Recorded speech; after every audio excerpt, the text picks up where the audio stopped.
Hello friends, today I am going to teach you the article 17 and 18. तो आज हम संविधान का अनुच्छेद 17 और 18 करेंगे।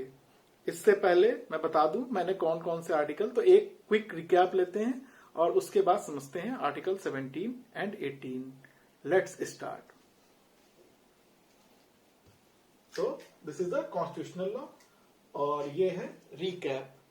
तो आर्टिकल 12 तो मैंने स्टेट पढ़ा दिया था और स्टेट में क्या होता है, गवर्नमेंट ऑफ इंडिया आती है और इसके अलावा जो भी पार्लियामेंट है वो आती है राज्यसभा प्लस लोकसभा। इसके अलावा स्टेट गवर्नमेंट्स आएंगी, ठीक है, स्टेट गवर्नमेंट आएंगे और उनके लेजिस्लेचर्स, ठीक है, और यूटी भी आ जाएगी और उनके लेजिस्लेचर्स, ठीक है। इसमें लोकल बॉडीज आ जाएंगी और अदर अथॉरिटीज। तो मैंने इस पे एक वीडियो बनाया है, आप लोग देख सकते हैं प्लेलिस्ट में जाके। आर्टिकल 13 क्या है, लॉ है। तो लॉ में क्या है, कोई भी रूल, रेगुलेशंस,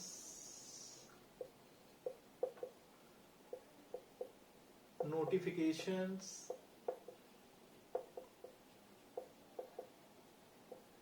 ऑर्डर, ऑर्डिनेंस,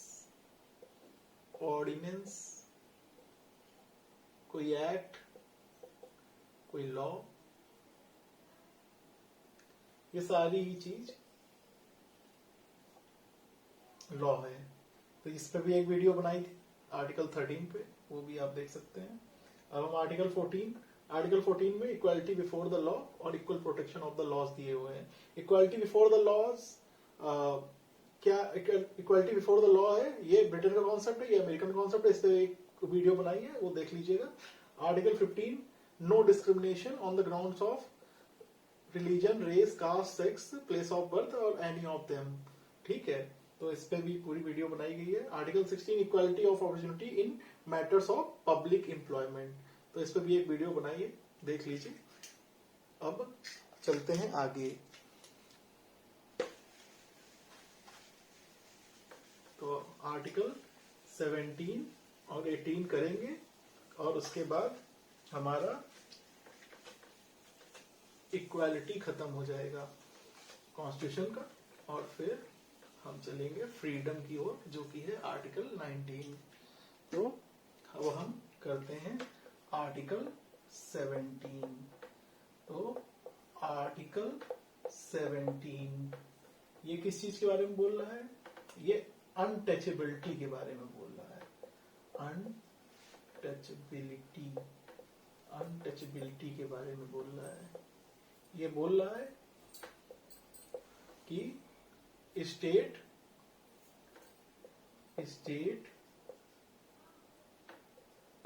हर तरह की अनटचेबिलिटी का प्रोहिबिशन करेगा। अनटचेबिलिटी को प्रोहिबिशन मतलब रोकेगा, प्रोहिबिशन करेगा उसका, ठीक है। उसके अलावा क्या बोल रहा है,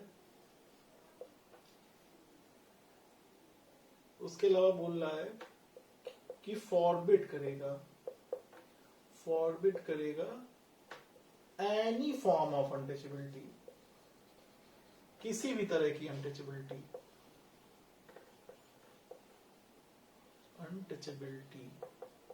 प्रोहिबिट करेगा, ठीक है। और इसमें अगर कोई अनटचेबिलिटी करेगा तो उसको पनिशमेंट मिलेगी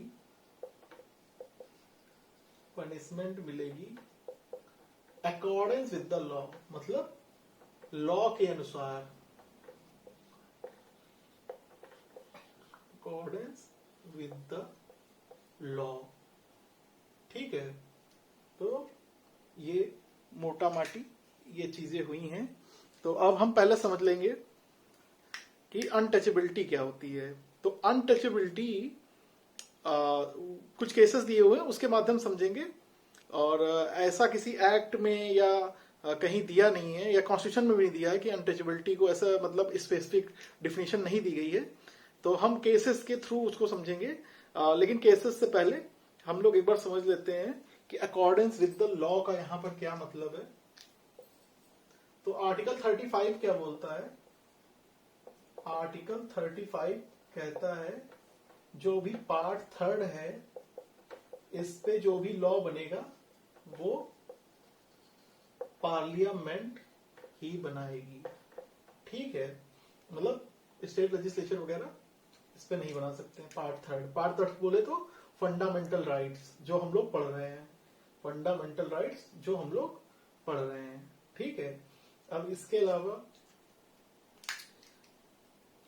2 कानून आए, मतलब कानून, हाँ 2 कानून कह सकते हैं। एक कानून का नाम बदल दिया गया। देखते हैं पहला कानून कौन सा था। ये था untouchability, untouchability, untouchability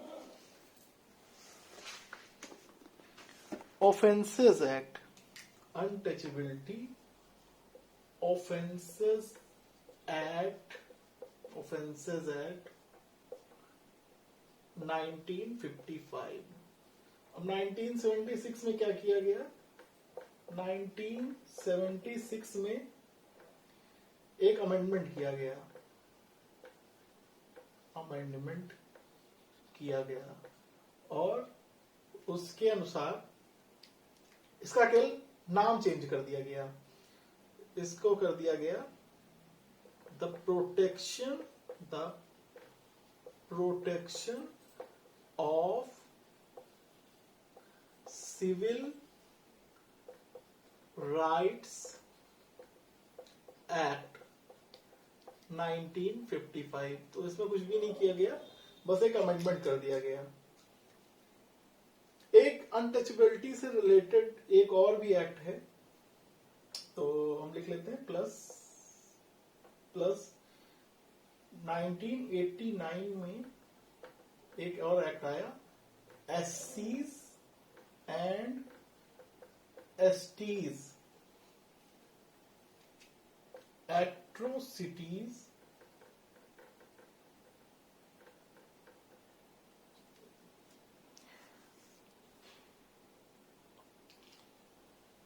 SC prevention of atrocities act, atrocities act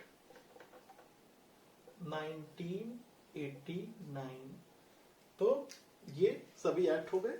अब क्विकली हम केसेस को एक बार समझ लेते हैं, क्योंकि वो भी बहुत ही इंपॉर्टेंट चीज है। एक बार मैं हट जाता हूं। मुझे लग रहा है आप लोगों ने स्क्रीनशॉट ले लिया होगा, और अगर साथ में नोट करते रहे तो वो तो बेस्ट थिंग है। और एक आपका प्रिसाइज नोट बन जाएंगे जो आपको किसी भी एग्जाम में हेल्प करेंगे। ये बहुत हेल्पफुल है, वेरियस एग्जाम में हेल्प करता है। एक कॉन्स्टिट्यूशनल लॉ तो ऐसी चीज है वो हर एग्जाम में आता है, लॉ हो, यूपीएससी हो, या फिर कोई स्टेट पीसीएस हो, या जुडिशरी का एग्जाम हो। ठीक है, तो हम केसेस कुछ देख लेते हैं। तो पहला केस मैं आर्टिकल 17 यहाँ लिख देता हूँ, जिससे ये क्लियर रहे कि आर्टिकल 17 के ही केसेस हैं। आर्टिकल 17 के केस। तो पहला केस है देव राजा वर्सेस पद्मना। ये 1958 का केस है। मतलब प्रोटेक्शन ऑफ सिविल राइट्स 1955 के 3 साल बाद ही एक केस आया, देव राजा वर्सेस पद्मना। तो इसमें कोर्ट ने क्या बोला, मैसूर हाई कोर्ट था, उसने बोला कि हमें जो सब्जेक्ट मैटर है, subject matter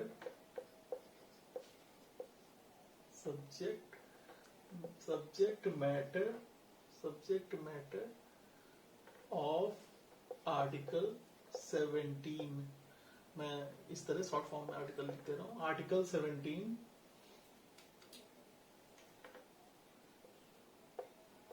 is not literal and grammatical sense.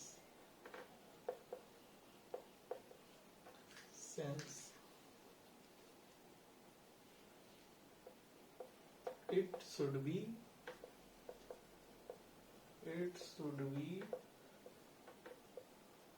construed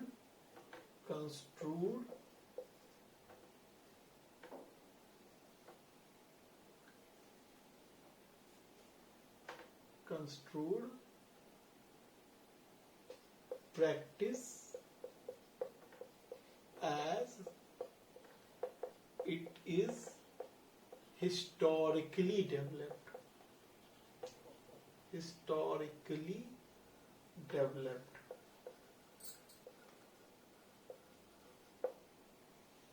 ठीक है, तो यहां पर बोल रहा है कि आर्टिकल 17 को लिटरल और ग्रामेटिकल सेंस में नहीं लेना चाहिए। मींस ग्रामेटिकल सेंस में आप अनटचेबिलिटी इस तरह समझ सकते हैं, अगर किसी को कोई डिजीज हो गई तो भी हम उससे दूर ना, नहीं, डिजीज अगर कोई कम्युनिकेटेड डिजीज वगैरह है तो बिल्कुल हम उससे दूर रहेंगे, जो हवा में फैलती हैं बीमारियां, या फिर अगर कोई हाइजीन का ख्याल नहीं रख रहा है, जिसने 4-5 दिन से नहीं नहाया है, तो हम उससे दूर रहेंगे for the purpose of hygiene. तो यहां पर ये सेंस नहीं अनटचेबिलिटी का, यहां पे जो अनटचेबिलिटी का जो हिस्टोरिकली डेवलप्ड हुआ, मतलब एक हिस्टोरिकली इनजस्टिस हुआ है हमारे ही लोगों के साथ, तो पहली बात तो है कि हमें मानना पड़ेगा कि उनके साथ इनजस्टिस हुआ है। फर्स्ट थिंग, तो हम तो मानते ही नहीं है कि कुछ ऐसा हुआ है। ठीक है, हम जो लोग एक ड्रीम लैंड में रह रहे हैं, उनको लगता है कि वो एक अच्छी सोसाइटी में रह रहे हैं तो सब कुछ सही है, तो उनके लिए तो सब कुछ सही है। बट प्रॉब्लम जब हम ढूंढते हैं तो फिर उसका जो है सोल्यूशन भी करते हैं। तो यहाँ पर जो भी प्रॉब्लम है तो वो अनटचेबिलिटी है और कास्ट रिलेटेड रही है। तो मैं तो इसको बोलने में मुझे कोई भी हिचक नहीं है। बाकी ऐसा नहीं है, चीजें बहुत हद तक सही हो गई हैं और ठीक है, कभी कभी जैसे हम कुछ राइट्स प्रोवाइड करते हैं तो उसका कभी कभी दुरुपयोग भी कुछ लोग करते हैं, बुरे लोग। तो बुरे अच्छे लोग तो हर जगह रहते हैं। बाकी यहाँ पर कोर्ट का यही है कि आप एज अ ग्रामेटिकल सेंस या लिटरल सेंस में चीजों को मत लीजिए, आप उस तरह से दीजिए कि हिस्टोरिकली क्या हुआ है। ठीक है, बाकी अब चलते हैं आगे, देखते हैं दूसरा केस कौन सा है। ठीक है, तो दूसरा केस देखेंगे। केस है PUCL, एक minute,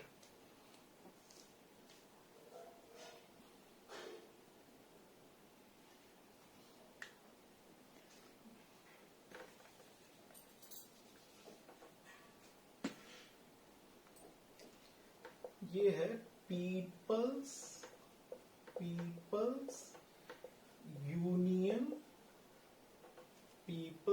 union of democratic rights. ये एक संस्था है, डेमोक्रेटिक राइट्स वर्सेस यूनियन, यहाँ यूनियन ऑफ इंडिया को मैं शॉर्ट फॉर्म में लिखूंगा, यूनियन ऑफ इंडिया, और ये केस है आपका 1982 का, 1982 का, ठीक है। तो इसमें कहा, इस केस में कहा कि private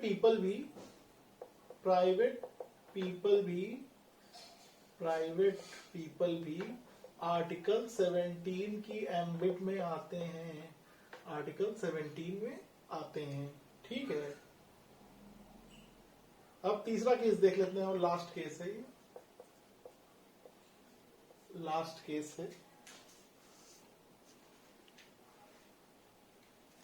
state of Karnataka, state of Karnataka, Karnataka versus, state of Karnataka versus, Karnataka versus state of Karnataka versus Appa Balu Ingale, अप्पा बालू इंगाले, ठीक है।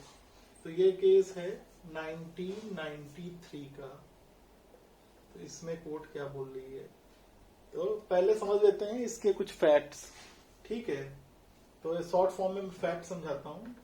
तो इसमें क्या हुआ, रिस्पोंडेंट, तो मतलब ये सुप्रीम कोर्ट में केस चल रहा है और इससे पहले हाई कोर्ट में केस गया था और उससे पहले लोअर कोर्ट में था केस। तो लोअर कोर्ट ने कन्विक्ट किया, इसने एक्विट किया। तो यहां पर रिस्पोंडेंट ने क्या किया, फोर्सफुली एक बोरवेल या ट्यूबवेल बोलते हैं कुछ लोग, एक ट्यूबवेल से फोर्सफुली पानी नहीं पीने दिया, मतलब कि वाटर नहीं ले जाने दिया, वाटर नहीं ले जाने दिया, ठीक है। तो जो दूसरी पार्टी थी उसने केस कर दिया जिसको पानी नहीं ले जाने दिया और बोला कि this is a practice of untouchability. तो जो लोअर कोर्ट थी उसने उसमें पनिशमेंट दी। पनिशमेंट किस एक्ट के अंडर मिली, आपका यही protection of civil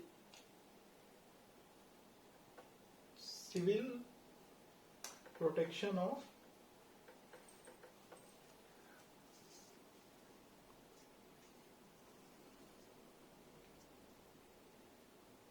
civil rights act. ध्यान था लेकिन गलत ना हो जाए तो इसीलिए मैंने दोबारा एक बार चेक कर लिया। Protection of civil rights. तो इसमें कितना, मैक्सिमम सजा तो 6 मंथ की है, लेकिन यहां पर 1 मंथ की सजा और 100 रुपए का फाइन, 100 रुपए का फाइन लगा। वैसे उसमें मैक्सिमम जो फाइन है वो है आपका 500 रुपीज का और बोथ भी हो सकते हैं, ठीक है। तो ये इन्होंने इतनी सजा दी, लेकिन हाई कोर्ट ने बोला कि नहीं, एक्विट कर दिया, बोला कि नहीं ऐसा कुछ भी नहीं हुआ हाई कोर्ट में। लेकिन सुप्रीम कोर्ट ने क्या कहा, तो यहां पर जगह नहीं बची है तो मैं एक बार पढ़ के बता देता हूं कि सुप्रीम कोर्ट क्या बोल रहा है। सुप्रीम कोर्ट ने कहा the object of article 17 and act बोले तो यही protection of civil rights act, to liberate the society from the blind and ritualistic adherence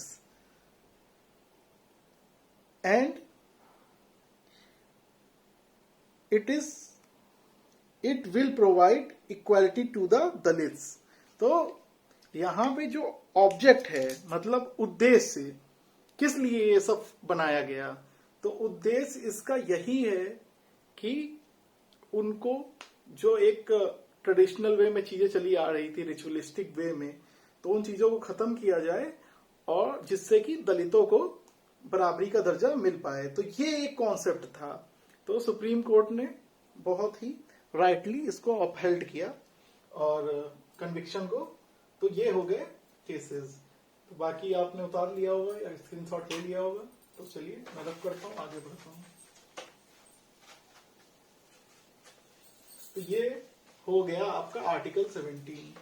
अब करते हैं आर्टिकल 18।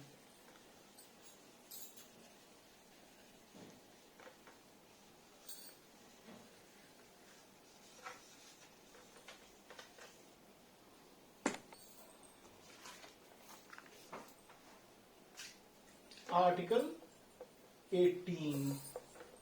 आर्टिकल 18। तो आर्टिकल 18 क्या बोलता है देख लेते हैं। तो इसका फर्स्ट क्लॉज क्या बोल रहा है? तो मैं क्लॉज पूरा नहीं लिखूंगा, क्लॉज 1 लिख देता हूं। क्लॉज 1, C1 से आप समझ जाइएगा कि क्लॉज 1 क्या बोल रहा है। क्लॉज 1 क्या बोल रहा है कि स्टेट किसी भी पर्सन को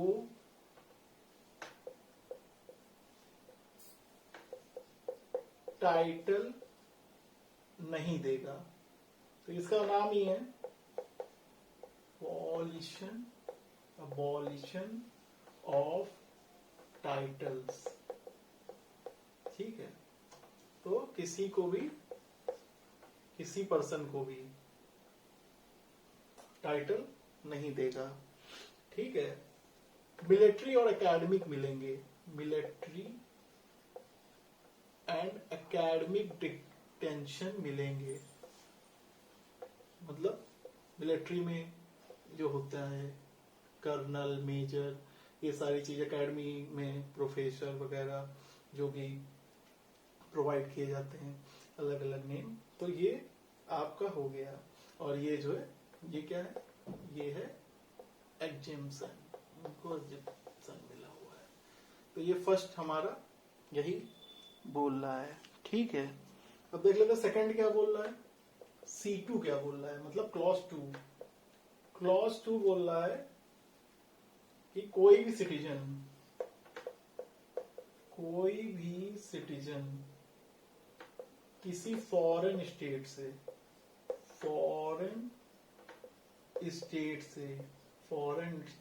से किसी भी प्रकार का टाइटल नहीं लेगा। यहाँ सिटीजन वर्ड यूज हो गया, यहाँ पर्सन वर्ड यूज हो गया। तो यहाँ पर कभी कभी क्वेश्चन आता है कि कौन कौन से आर्टिकल्स ऐसे हैं जो केवल सिटीजन्स के लिए ही हैं। तो मैं वो बता देता हूँ आपको एक बार क्लियरली कौन कौन से हैं।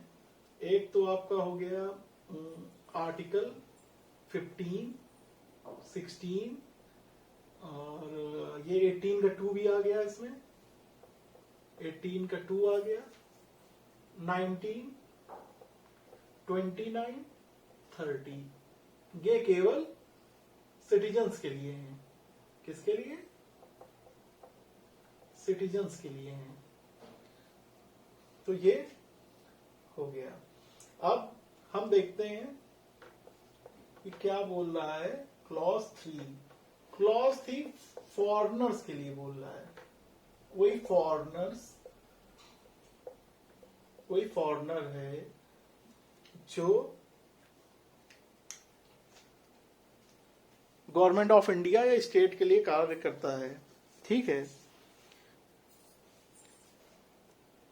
कोई भी मतलब कोई भी ऑफिस, प्रॉफिट ऑफ ऑफिस है या ऑफिस ऑफ ट्रस्ट है, उसको अपहोल्ड कर रहा है, तो वो भी कोई भी टाइटल नहीं ले सकता है without the consent of the president. कोई भी फॉरेनर जो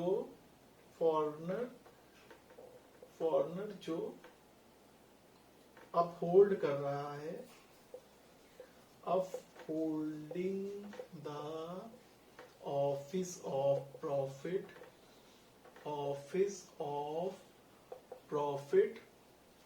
a trust, a trust, ठीक है, in the government of India, GOI से गवर्नमेंट ऑफ इंडिया, ठीक है। तो वो कोई भी टाइटल नहीं ले सकता है फ्रॉम द फॉरेन गवर्नमेंट, मतलब विदेशी सरकार से, foreign government without consent of president, without consent of president, ठीक है। विदाउट कंसेंट ऑफ प्रेसिडेंट नहीं ले सकता है। C4 मतलब क्लॉज 4 क्या बोल रहा है? क्लॉज 4 बोल रहा है पर्सन्स के बारे में। अब दोनों लोग आ गए, पर्सन्स, दोनों लोग आ गए, फॉरेनर भी आ गए, सिटीजन भी आ गए, दोनों लोग आ गए। और फिर वही बात दोबारा रिपीट हुई है कि अगर वो अपहोल्ड करते हैं ऑफिस ऑफ प्रॉफिट या ट्रस्ट, किसमें? गवर्नमेंट ऑफ इंडिया में, तो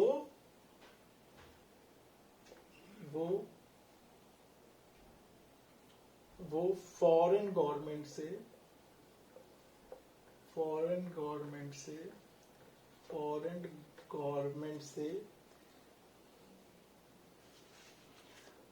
प्रेजेंट नहीं ले सकते, कोई गिफ्ट वगैरह,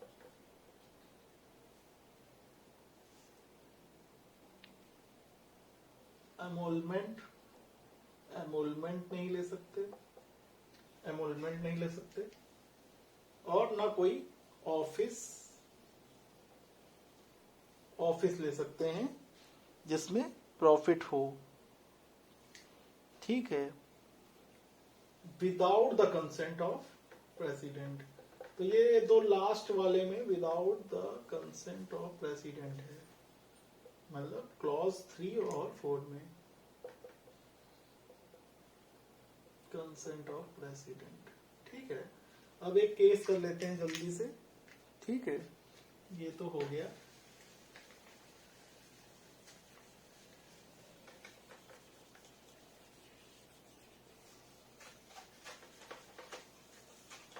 एक केस कर लेते हैं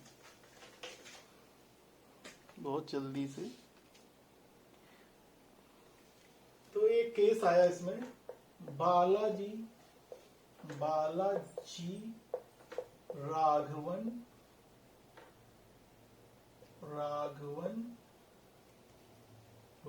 Raghavan versus union of India 1996,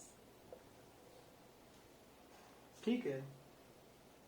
तो बालाजी राघवन, तो इसमें जो पिटिशनर थे, पिटिशनर मतलब जो केस करता है, तो पिटिशनर ने कहा कि ये जो अवार्ड्स हैं, नेशनल अवार्ड्स, जो ये नेशनल अवार्ड्स हैं, ये नेशनल अवार्ड्स जो हैं ये वायलेशन कर रहे हैं, वायलेशन ऑफ आर्टिकल 18, ठीक है। तो कोर्ट ने क्या कहा? कोर्ट ने कहा नो वायलेशन, कोई वायलेशन नहीं हो रहा है। नेशनल अवार्ड्स बता दे क्या है? नेशनल अवार्ड्स फर्स्ट है, first civilian award Bharat Ratna है। सेकंड है आपका पद्म विभूषण, ये पूछ लिया जाता है कि कौन सा फर्स्ट सिविलियन अवार्ड है, कौन सेकंड है, तो लिख लीजिए आप, ये बहुत इंपॉर्टेंट है, कहीं भी क्वेश्चन आ सकता है। पद्म भूषण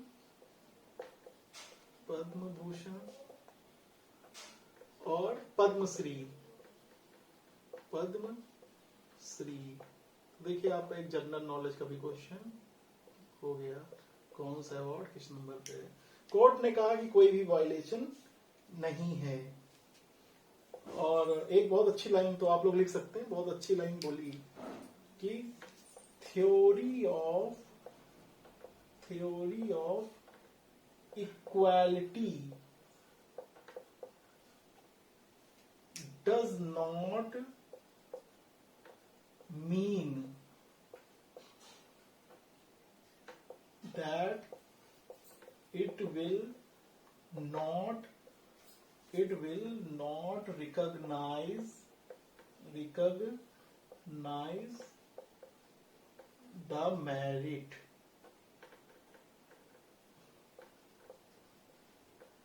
ठीक है, मेरिट कह दो, टैलेंट कह दो, या कुछ भी कह दो, मीन्स